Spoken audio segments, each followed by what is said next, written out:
1 Korintus 1 ayat 18. Sebab pemberitaan tentang salib memang adalah kebodohan bagi mereka yang akan binasa, tetapi bagi kita yang diselamatkan, pemberitaan itu adalah kekuatan Allah. 1 Korintus 1 ayat 18. Sebab pemberitaan tentang salib memang adalah kebodohan bagi mereka yang akan binasa, tetapi bagi kita yang diselamatkan, pemberitaan itu adalah kekuatan Allah. Hai, shalom. Selamat pagi adik-adik semua yang ada di rumah. Halo adik-adik, selamat pagi, apa kabarnya? Pastinya baik-baik ya semuanya. Iya Kak, tentunya mereka juga hari ini tetap semangat ya Kak untuk bersama-sama teman-teman semua dan kita semua di sini untuk memuji nama Tuhan. Iya. Yuk adik-adik, sudah siap semua ya untuk kita beribadah sekolah minggu hari ini? Ya, kita mulai ibadah kita hari ini dan kita mengawali ibadah kita dengan berdoa. Kak Falda yang akan berbimbing dalam doa. Nah adik-adik, kita akan berdoa. Kakak Falda yang bawa kita berdoa. Bapa yang baik, Bapa yang mengasihi kami mengucap syukur Tuhan, kami boleh ada sampai saat ini. Itu semua karena anugerah-Mu ya Tuhan. Tuhan, sebentar lagi kami akan beribadah. Tuhan menolong, memimpin kami dari awal, pertengahan hingga berakhir. Terima kasih Tuhan, kami berdoa dan mengucap syukur. Amin. Amin. Ya. Adik-adik semua dari rumah, anak cowok, anak cewek, baik yang tinggi, baik yang pendek, itu semua dicinta oleh Tuhan ya Kak ya. Iya benar sekali Kak Retno. Dan pastinya kalau kita bersama Tuhan Yesus, kita pasti bisa.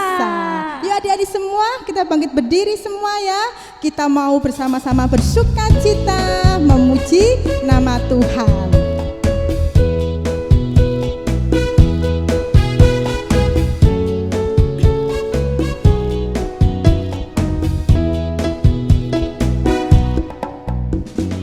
Big or small, short and tall, semua dicintainya. Tuhan membuat kita berharga.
Tuhan kita pasti bisa. Bersama Tuhan aku bisa. Ya, puji Tuhan ya. Kalau kita bersama dengan Tuhan Yesus, kita akan bisa. Iya Kak. Adik-adik semuanya sudah siap untuk memberikan cerita firman Tuhan hari ini? Pastinya siap dong. Iya. Kak Falda tahu nggak tokoh Alkitab yang dimakan ikan besar? Tahu nggak? Siapa ya kira-kira? Oh iya, aku tahu Kak. Pak Yunus. Wah, iya. Yuk adik-adik, sebelum kita memberikan cerita firman Tuhan, kita mau memuji Tuhan dulu ya. Pak Yunus yang dimakan sama Ikan besar. Iya, ikan besar.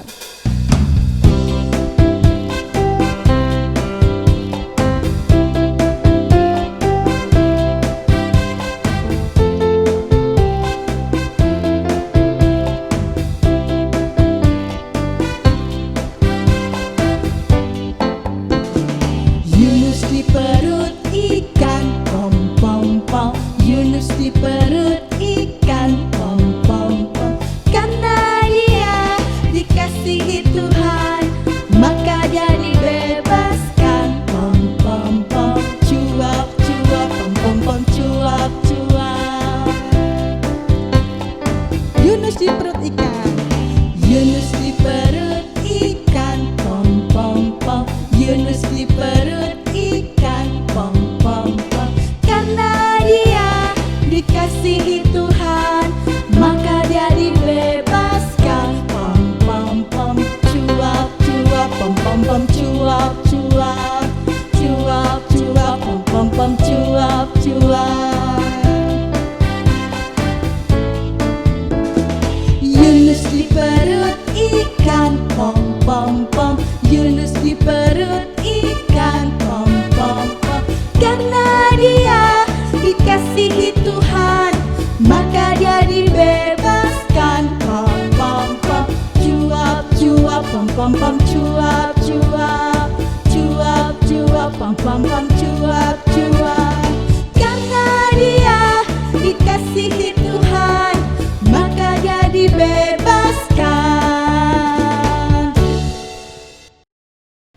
Shalom adik-adik, kita jumpa lagi dengan Kak Eni di sini.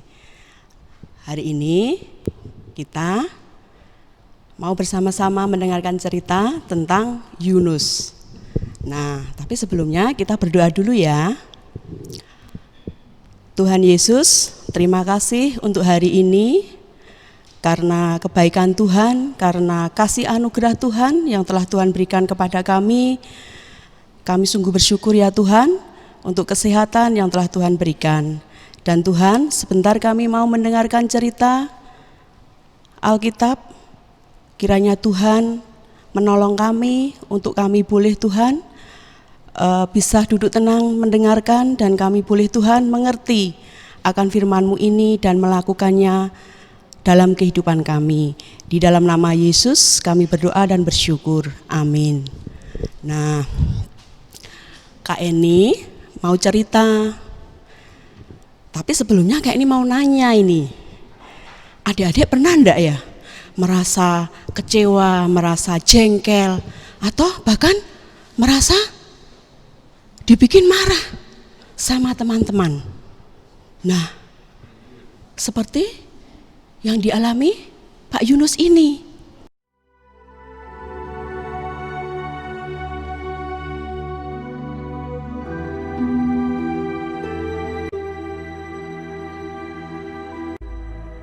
Datanglah firman Tuhan kepada Yunus demikian.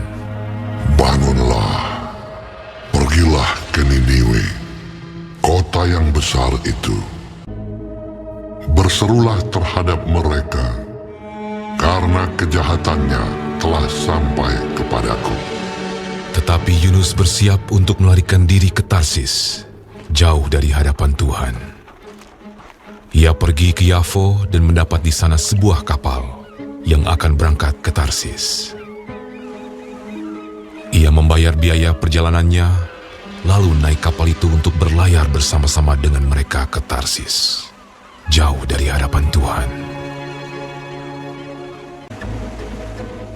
Tetapi Tuhan menurunkan angin ribut ke laut, lalu terjadilah badai besar, sehingga kapal itu hampir-hampir terpukul hancur.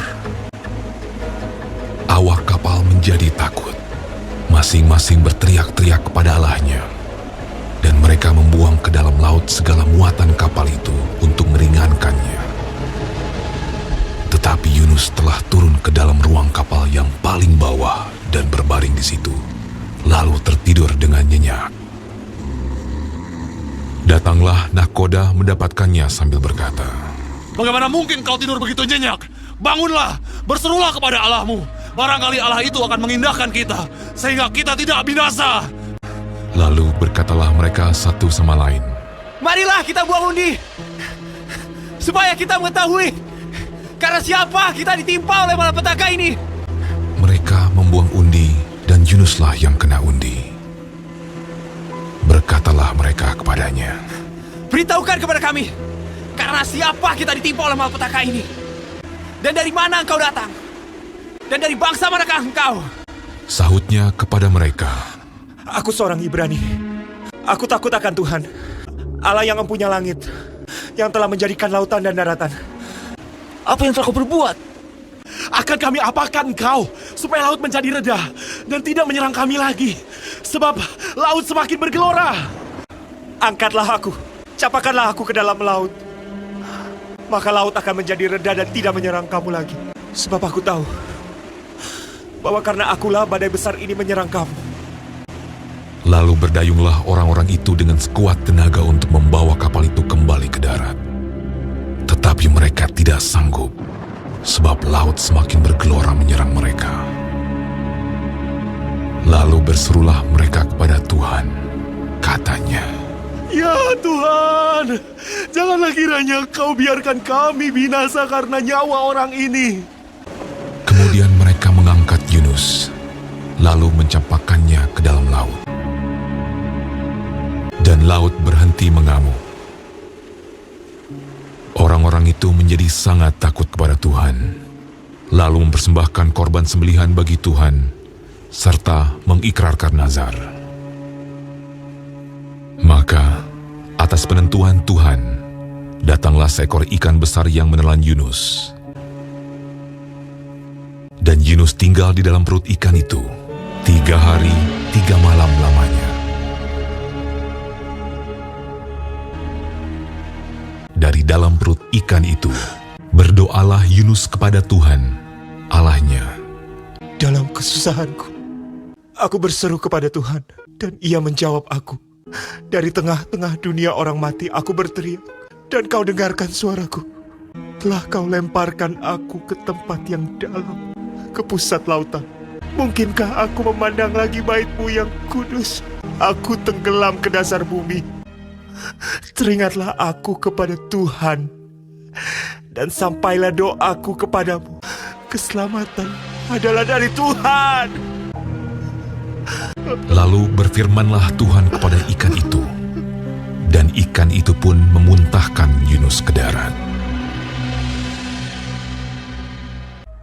Datanglah firman Tuhan kepada Yunus untuk kedua kalinya. Demikian.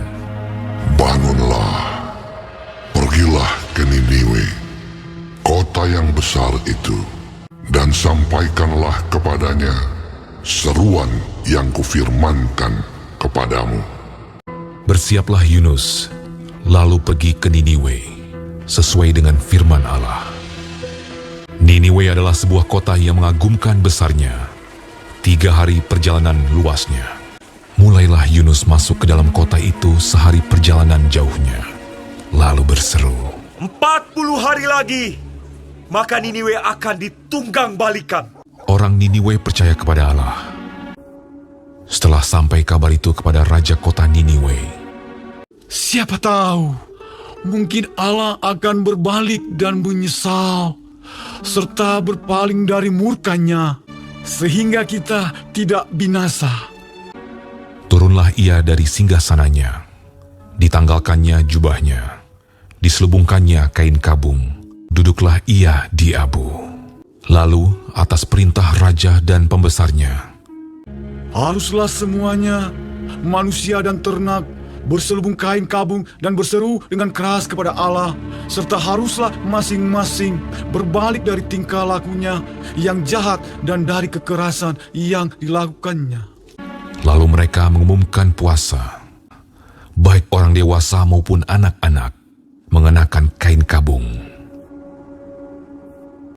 Ketika Allah melihat perbuatan mereka itu, yakni bagaimana mereka berbalik dari tingkah lakunya yang jahat, maka menyesallah Allah karena malapetaka yang telah dirancangkannya terhadap mereka.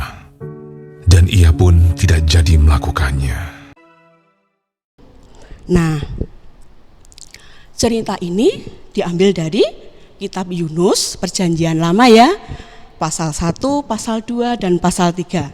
Nanti adik-adik bisa baca, dan melalui firman ini, melalui cerita ini, Tuhan Yesus menginginkan kita sebagai murid-muridnya, sebagai anak-anaknya, kita harus mengasihi orang yang membuat kita marah. Kita harus mendoakan orang-orang yang bikin kita jengkel. Itu seperti yang dialami oleh Yunus ini. Yang kedua, Tuhan ingin apa? Kita menaati perintahnya supaya tidak dihukum kayak bangsa Niniwe ini. Cerita singkat ini kiranya akan selalu mengingatkan kita untuk kita selalu bersyukur dan selalu mempunyai hati yang mengasihi semua orang. Dan kita harus selalu berserah juga kepada Tuhan, supaya Tuhan senantiasa memberkati kehidupan kita semuanya. Sebelum firman ini ditutup, jangan lupa ya untuk ayat hafalannya. Dari 1 Korintus 1 ayat 18. Yuk kita baca sama-sama ya. 1, 2, 3. 1 Korintus 1 ayat 18. Sebab pemberitaan tentang salib memang adalah kebodohan bagi mereka yang akan binasa. Bagi kita yang diselamatkan, pemberitaan itu adalah kekuatan Allah. Nah, adik-adik harus rajin ya menghafal ayat, dan nanti bisa bikin videonya dan dikirimkan ke Kak Retno ya. Nah, kita akan tutup firman siang hari ini, dan nanti Kak Nathan yang akan berdoa. Terima kasih. Mari teman-teman kita berdoa. Tuhan Yesus, terima kasih untuk ceritamu pada hari ini. Tuhan, ajari kami supaya dapat mengasihi semua orang, dan berkati dan sertai teman-teman kami. Ampuni segala dosa dan kesalahan kami. Hanya di dalam nama Tuhan Yesus, kami sudah berdoa dan mengucap syukur. Haleluya. Amin. Nah, adik-adik, kita sudah mendengarkan cerita tentang siapa adik-adik? Ya, tentang Pak Yunus. Adik-adik jangan lupa ya ayat hafalannya dari 1 Korintus 1 ayat 18. Dan jangan lupa ya, like, share, dan subscribe tentunya. Oke, sampai jumpa ibadah kita minggu depan ya. Tuhan Yesus memberkati. Dadah.